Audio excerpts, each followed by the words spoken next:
Gooftaa dubbii keessa loltu araara bariifata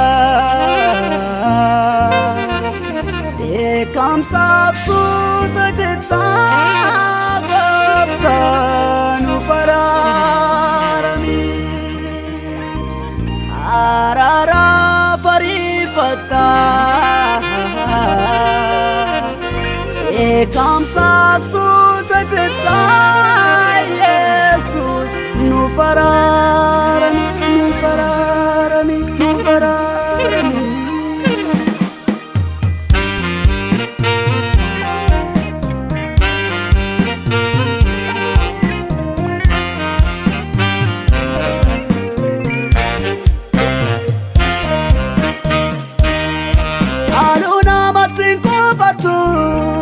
Gooftaa dubbii keessa loltu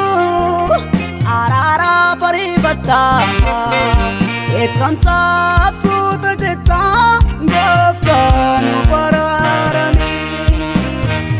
araara bariifata dheekkamsaaf suuta jettaa Gooftaa nu faraarami Gooftaa nu faraarami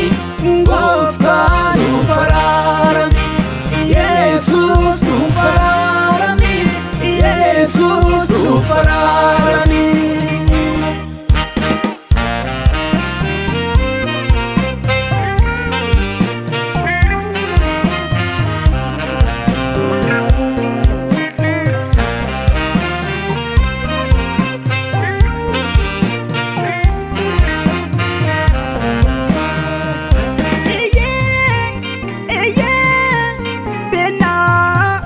Kikeenya kabaayate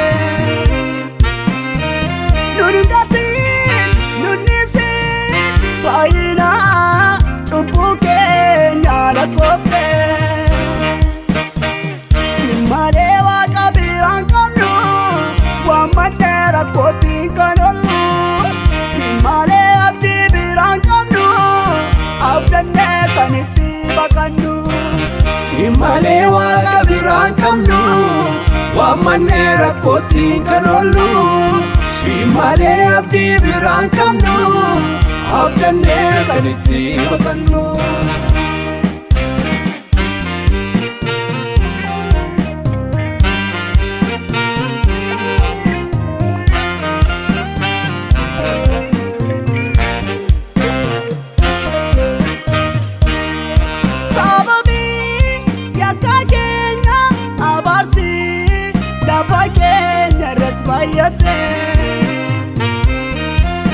Namnis garaa jaabina dideetu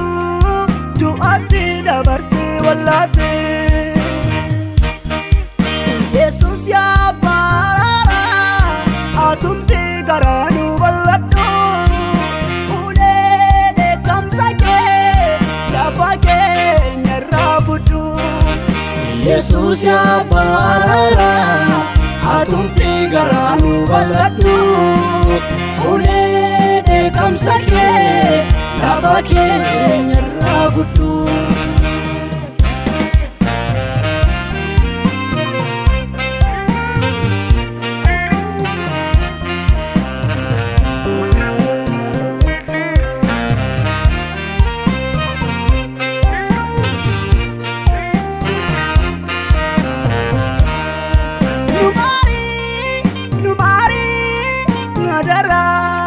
Garaan kee nutti hin jabaatini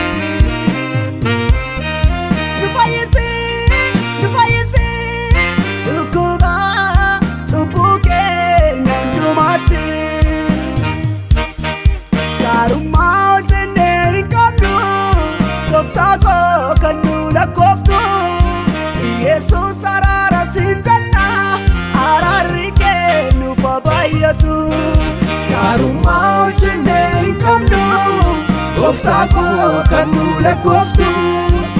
Yesuus araara siin jenna araarri kee nuuf baay'atu. Biyya keenya araarri kee haa baay'atu lafa keenya